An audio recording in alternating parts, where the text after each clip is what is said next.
Hey everyone, I'm Majiin and welcome back to another episode of World Tour Weekly, your one-stop shop for all competitive Flesh and Blood news. We had another busy week, which makes for another exciting episode with some new rule changes, new Gempack reveals, and our first look at a post-Florian classic constructed meta.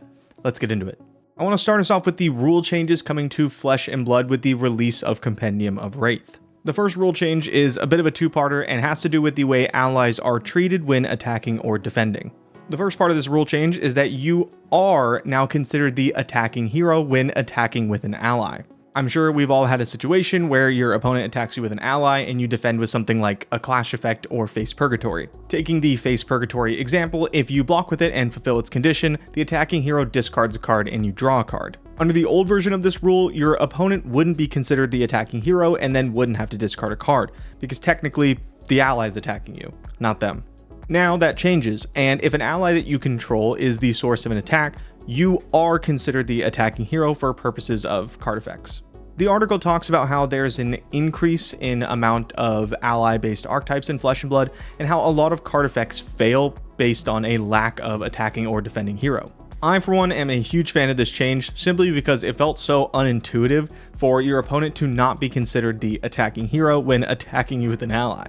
The second rule change is kind of the flip side of the first one. If an ally you control is the target of an attack, you are considered the defending hero. The third and last rule change is that layers do not fail to resolve when their target no longer exists. Before, if you had a layer on the stack like a card, activated ability, or trigger that has a targeted effect and that target ceases to exist, the layer would fail to resolve and is cleared from the stack. Under the new change, only the part that is targeting will fail to resolve. The layer itself will still resolve. I know this is kind of confusing sounding, so let's give an example that they have in the article. If you play Rattlebones targeting an attack in your graveyard and your opponent passovers that attack that you're targeting, Rattlebones does not banish the attack from your graveyard because it doesn't exist anymore. Here's where the change comes in. With the old version of the rule, Rattlebones the card will completely fizzle and you won't get your action point back because Go Again won't resolve. With the new change, Rattlebones will still resolve and you will get the Go Again, even though you couldn't banish that attack. This change is a bit more complicated to immediately wrap your head around, but it has some pretty big ramifications around specific interactions. Okay, now with the rules taken care of, I have something pretty exciting to show you. Check out this video showcasing some very exciting reveals from Gempack 4.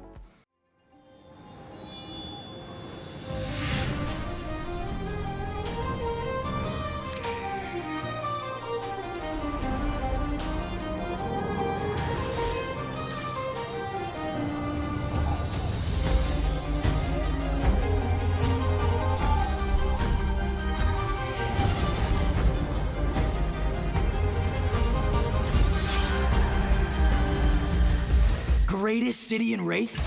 Yeah, right.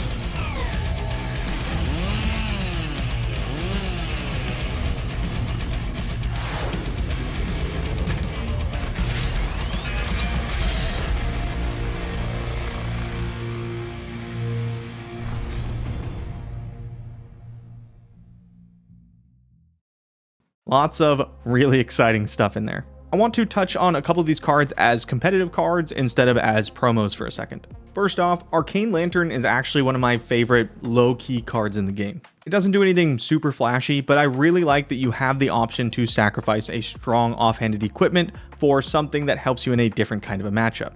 We see another card in that vein with Graven Gaslight, which follows the old Assassin theme of sacrificing silvers to buy it back. It also follows the Assassin theme of having equipment that makes Kano players really sad. Up next, Conquer the Icy Terrain. Now, I love me some good old-fashioned ice cards. I was a huge Icelander player back in the day, but this one is a little bit different from some of the ice cards we've seen before. On hit, your opponent may pay 2 resources. If they don't, you can destroy a frozen card in their arsenal or a frozen non-hero permanent they control. This card and a couple of others have been giving me the vibe that Ice is looking to deal a little bit more with frozen permanents in Silver Age. Now, freezing permanents isn't something we've really seen in competitive formats outside of Limited and Cold Snap in Icelander. I'm definitely interested to see if this is more of a theme moving forward. And finally, Fire That Burns Within, a 1-cost red draconic attack action that both attacks and blocks for 2. It says, when this attacks, you may discard a Phoenix Flame. If you do, draw a card and this attack gets +2.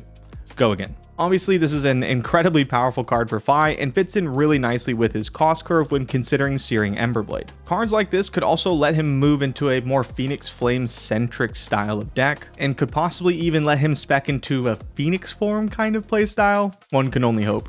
Don't forget that we're also getting all the rares and commons from Compendium of Wraith revealed on January 31st, so keep an eye out for that. Alright, that's enough for reveals, even if they are very exciting. We still have tournaments to play before Compendium's release, so let's talk about the meta in today's Metagame Minute.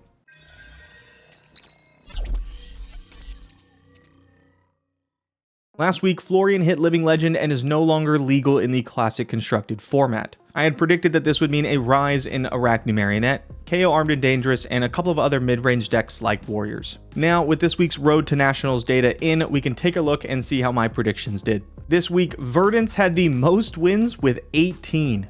I've been harping on how different Verdance's performance have been at the calling level and at the local level for a while now, and it seems that this week is no different. But even with that in mind, I absolutely did not expect her to once again be number one. I had previously guessed that Arachne Marionette would come out on top, and I just missed it as the Assassin Hero clocked in at 15 wins this last weekend.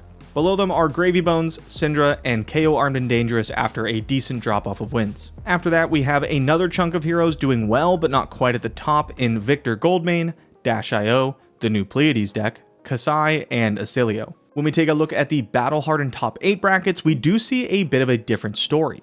Battle-Hardened Charleroi top 8 had 4 Arachne Marionette, 1 Prism, 1 Syndra, 1 Verdance, and 1 Gravy Bones. Obviously, Marionette crushed this event, but Verdance did make it all the way to the finals, beating 2 very tough matchups on the way. It's entirely possible that I wrote off the Earth Hero a little bit too soon. Flipping over to Battle-Hardened Portland's top 8, we have a much different lineup, with 1 Syndra, 1 Vincent, 2 Gravy Bones, 1 Verdance, 2 KO Armed and Dangerous, and 1 Jarl Vitradi. While the data from Battle Hardens and Road to Nationals do paint a bit of a different picture, I think there is one thing that we can definitely take away from this last weekend. Lots of different heroes are competing and winning events. This means that it might be a little bit more impactful for players to rock with a deck they know inside and out, rather than switching from week to week based on what they think is most well positioned. Alright, I may have already spoiled it by going over the brackets, but let's talk about our champions in today's weekend winners.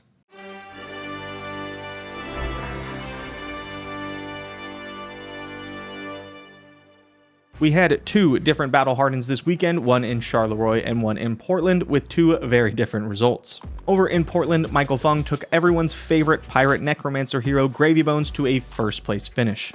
And at Battle Hardened Charleroi, Arachne Marionette piloted by Paul Van Ysel took down the event after taking up half of the top 8 slots. Congratulations once again to our weekend winners. Alright, it's been a pretty eventful week for sure, but things are just getting started. We have another battle-hardened weekend, this time at Bangkok and Rio de Janeiro. Not only do we have more events to look forward to, but on January 31st New Zealand time, we are going to get the full reveal of all the commons and rares from Compendium of Wraith. This way, players can properly prepare for the Silver Age main event at the world premiere in London the following week. Speaking of reveals, preview season for Compendium will be going from February 1st to February 5th New Zealand time, so stay tuned for all your favorite creators, including yours truly, to reveal a ton of exciting new cards. And lastly, we only have one more weekend for Road to National season, so make sure to head out to your local game stores and take your shot at competing for a national championship. That's all I got for this episode. I'm Majiin, thank you so much for watching, and I'll see you next time on World Tour Weekly.